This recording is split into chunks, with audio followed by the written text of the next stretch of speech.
It's a beautiful Wednesday everyone. Sa wakas ay dumating na rin ang araw na pinakahihintay namin ni Dudong at mahigit isang linggo nga namin itong pinaghandaan ni Dudong. Si Dudong nga pala ang napili na representante sa kanilang school para dito sa draw and tell. Ang buong akala ko ay hindi ito makakaya ni Dudong kasi sa mura pang edad niya ay sumabak agad siya sa ganitong klase na paligsahan sa school. Kaya malaking oras din ang ginugol ko para lang turuan si Dudong dito mga idol. At napakalaking pasalamat ko din sa ating Panginoon na binigyan niya si Dudong ng talento dahil bukod dito sa pagdrawing ay medyo may kataasan din yung minimorize ni Dudong para sa speech niya sa pag-explain kung ano yung drawing na ginawa niya. Kaya naman as a parent, hindi talaga may iwasan na mag-alala. May pagdududa talaga ako noon na parang hindi ito kakayanin ni Dudong.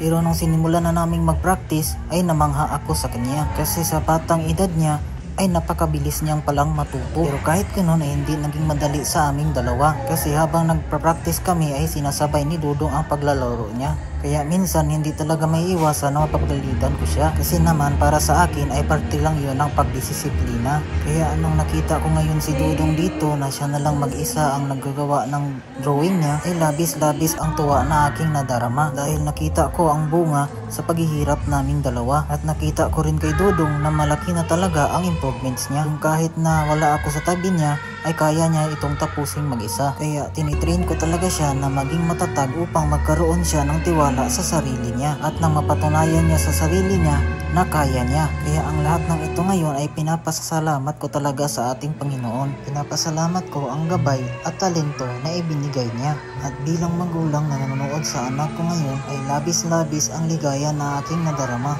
at proud na proud ako kay Dudong.